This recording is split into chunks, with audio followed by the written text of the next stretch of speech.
What's going on, man? Welcome back to the basement.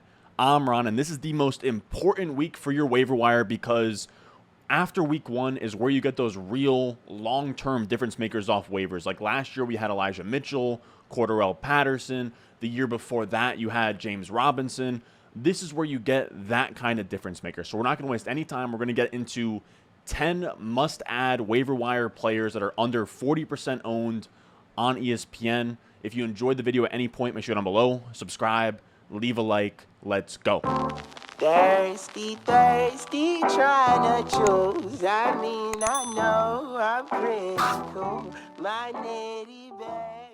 Now, we're going to be doing these waiver wires once a week. They'll drop every Tuesday around noon, and we'll go through my priority ads, which are players that I would bid 15% or more of my budget on if we're in fab leagues, and then ads are just guys that you're either picking up for free or you're bidding like 5 to 10% on. Now, if you want to know exactly how much fab I would recommend bidding on every single player, I come out with a weekly article on the Patreon, patreon.com/Ron Stewart, where I tell you guys my fab recommendations, how much I'm bidding on each player. I do a little write-up for all of them. It is a really, really strong article for any of you guys out there that want to go out there and dominate your leagues on waivers. So if you want to crush waivers in whatever league you're in, make sure you check out patreon.com/Ron Stewart. I'll put it in the description. It'll be at the top of the comments below. So when we talk about our priority ads, guys who I would be bidding 15% or more of my budget on, the first name is Jeff Wilson. Elijah Mitchell is set to miss 8 weeks with an MCL sprain, and this opens up a spot on one of the most coveted backfields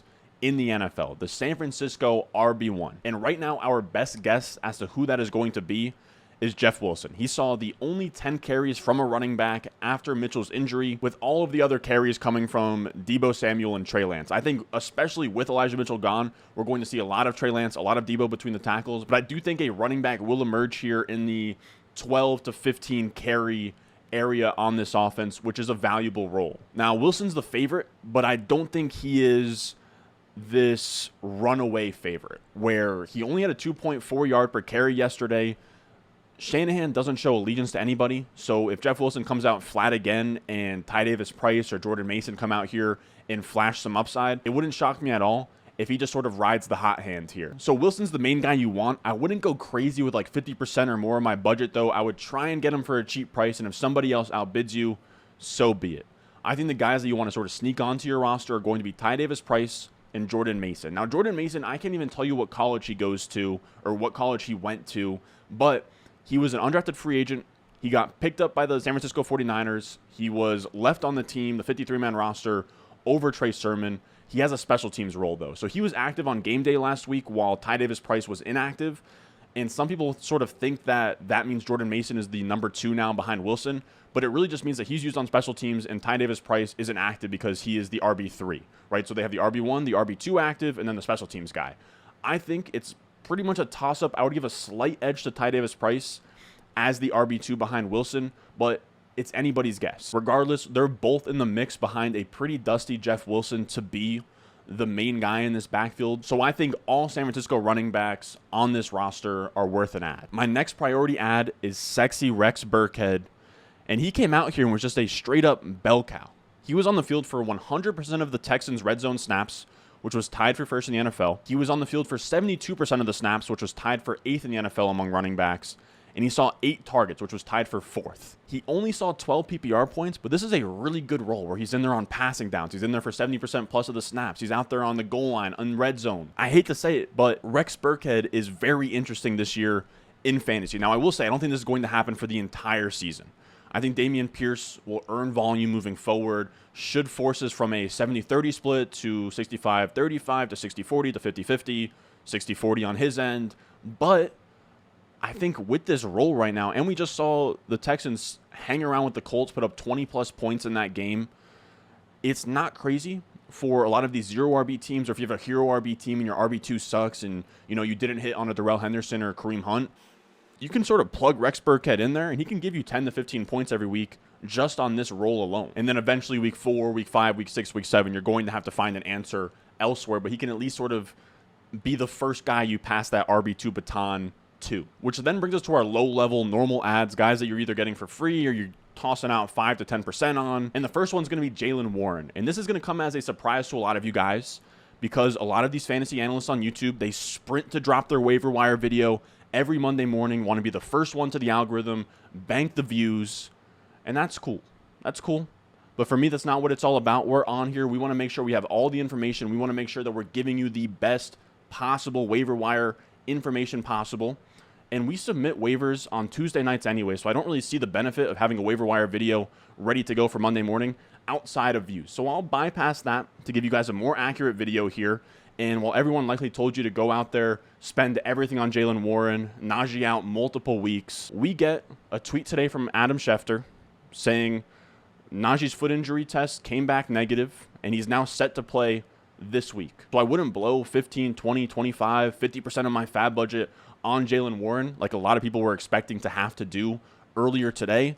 I still think he's a great ad. You know, in that 5% to 10% range, he should be a low-end priority ad for you guys as just a great handcuff behind a running back that's dealing with an injury. So maybe down the line, he'll get touches. Now, if Najee was to go down, Jaylen Warren would be the guy. He saw 100% of the snaps after Najee Harris's injury this Sunday. He would be in that classic D'Angelo Williams handcuff role, where if you remember when Le'Veon Bell wasn't playing, D'Angelo Williams came in and was like a top 5 running back in a Mike Tomlin offense. He loves using a bell cow running back. If Najee Harris was to get hurt, or if he's not ready to go as soon as this week, Jaylen Warren would be the guy. Then we have Jamaal Williams, who is the direct backup to DeAndre Swift, but he saw more volume than I think most people were expecting. He saw 11 carries. He saw 4 out of 5 total goal line carries for the running backs. I will say I think that that's going to come down a little bit, where the goal line split was more 50-50 last season. I think it probably trends that way, but it's still interesting where Williams is a premier handcuff as a guy who commands a third of this backfield, sees half of the goal line touches. He has a little bit of a standalone value here, sort of like the Ingram or Latavius Murray end of a Alvin Kamara, Latavius Murray backfield, where DeAndre Swift is never going to be a 1,200-yard rusher. He's going to get there the same way that Aaron Jones, Austin Eckler, Kamara get there. Efficiency, touchdowns, receiving yards, not so much between the tackles touches. So I think Jamaal Williams will see that role. He should be a guy that will have some standalone value, getting, 8 to 12 touches per game, mixing it on the goal line. And then if Swift was to ever go down, Williams would be a pretty easy high-end RB2. Then we have Khalil Herbert, and we were talking earlier this season that this could be a committee, right? Luke Getsy, the offensive coordinator for the Bears now, comes from the Packers, and we've always seen him split things up, where it was Aaron Jones, it's Jamaal Williams, it's Aaron Jones, it's A.J. Dillon. Those coaches on that staff have never really committed to letting their most talented running back be the bell cow, and we're seeing a committee kind of take form here with Khalil Herbert. He had 9 carries to David Montgomery's 17. He led the team in rushing with 45. He handled both of the goal line carries. There's a lot to like here. He's drawing live to make this a clean split, where maybe instead of it being 70-30, it's more like 60-40, 50-50, which is really interesting because then he can have a little bit of a standalone role, and it'll be the pure cuff behind David Montgomery, where if David Montgomery was to go down, he would see 70% plus of the opportunities, the snaps, everything operate as a bell cow in this offense. Next, we have Kenyan Drake, who isn't overly interesting, right? He had 5.6 PPR points, but if there's a back to own in Baltimore, we kind of played this game last year. Devonta Freeman, Latavius Murray, Tyson Williams never really materialized, but Kenyan Drake has kind of ran away with this role where he saw 12 of 18 total running back touches. Again, not a lot of points, but he should benefit from the efficiency, especially on the ground, from Lamar Jackson in the backfield. He's interesting. If you have a 0 RB team, hero RB team, and you're really stressed for a running back, I think he makes sense. You'd hope for more than 5.6 points against the Jets, but if any of these running backs was going to have a standalone role, it would be Kenyan Drake. Now, I should have said it up top, but we're going to go through our running backs first, and then on the back half, we'll talk about pass catchers between wide receivers and tight ends for 10 total waiver wire pickups total. And our last running back is going to be Eno Benjamin. And all offseason, we were trying to figure out who was going to be the handcuff to James Conner. Is it going to be Eno Benjamin? Is it going to be Darrell Williams? We got our answer on Sunday, where Eno Benjamin handled 8 running back opportunities to Darrell Williams 0. I believe Darrell Williams had 0 snaps. Eno Benjamin is the clear number 2. And we know in this Cardinals offense, the number 2 running back is valuable. We saw that last year with James Conner when Chase Edmonds went down and he was a league winner in fantasy.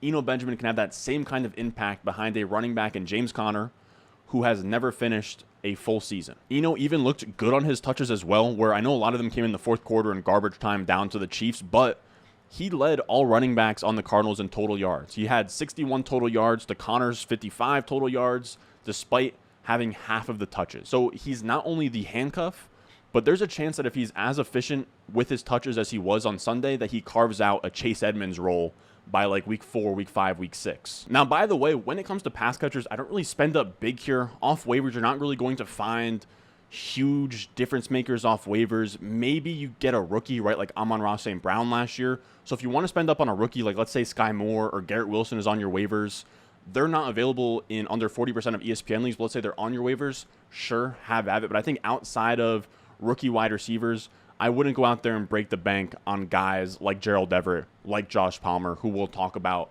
right here. Just in terms of Chargers pass catchers, where I think both guys are meaningful adds because we have Keenan Allen, who goes down with a hamstring injury, and that opens up a lot of opportunity in this offense. Now, we know targets aren't really transferable like that, right? There's no such thing as vacated targets, but there's such thing as opening up more routes to a guy like Josh Palmer, who's not going to be out there in 2 wide receiver sets, probably rotating in and out with DeAndre Carter.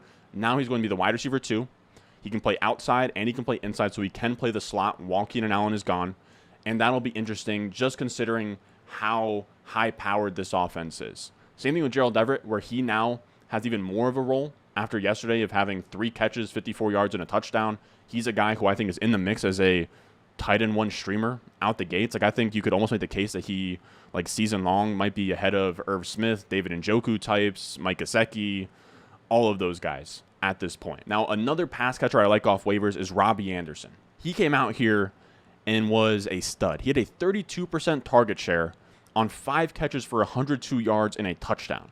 Now, this isn't sustainable, obviously, but it's interesting. He had a lot of air yards. He looked fast. He had that one really crazy deep touchdown, like a 40-yard touchdown, 50-yard touchdown. He's going to be a boom-bust guy. I think that's interesting off waivers. He should probably be like a boom-bust, like fringe wide receiver 3, which I think in double hero RB builds where you went 2 running backs up top and you need wide receiver difference makers bad, I think he makes some sense. We've seen him be a wide receiver 2, wide receiver 3 before. I think he can be a wide receiver 3, wide receiver 4 this year. It really just comes down to DJ Moore bouncing back and taking some of that volume away from Robbie, and Baker potentially looking better than he did on Sunday. And our last ad here is Mecole Hardman, who is a lot more interesting than I thought he would be, where he's wide receiver 3 on the depth chart right now. He was 3rd in routes run behind MVS, behind Juju, and the yardage wasn't there, right? He only had 3 catches for 16 yards, but he had 6 targets and a touchdown. 16 yards makes it sound like he's a gadget guy, but he ended up with a 14.5 average depth of target. So his average target was almost as much as his receiving yard total on the day. I think that he had a couple deep passes that didn't connect from Mahomes, but he's in a very interesting role. It seems almost like they want him to be in a Tyreek Hill type of role in this offense, and he was commanding targets, which is really all you can ask for. He was being featured. He saw an impressive 24% targets per out run, just a really strong number.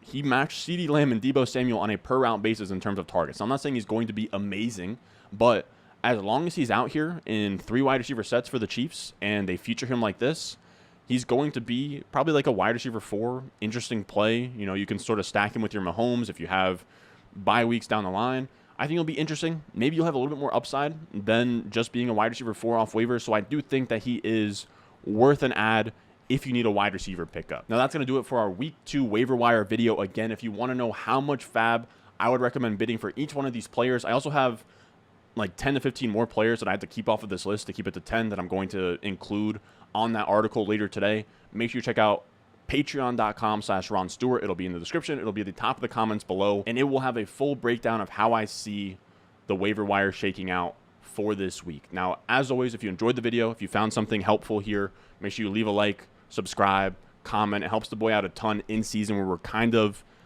trying to ride as much of our good mark in the algorithm from summer. We'll see how it sort of carries us forward, but again, the support from you guys have been crazy. The streams over the weekend were really fun.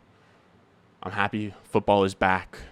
And as always, I will see you guys in the next one. I got the juice, I got the juice. 10-0, Chatham's on. Foolies glad I'm home. Even my haters kinda glad I'm on. Rest in peace to my vagabond. Rapper song, singer, suspended, subpoena for misdemeanors.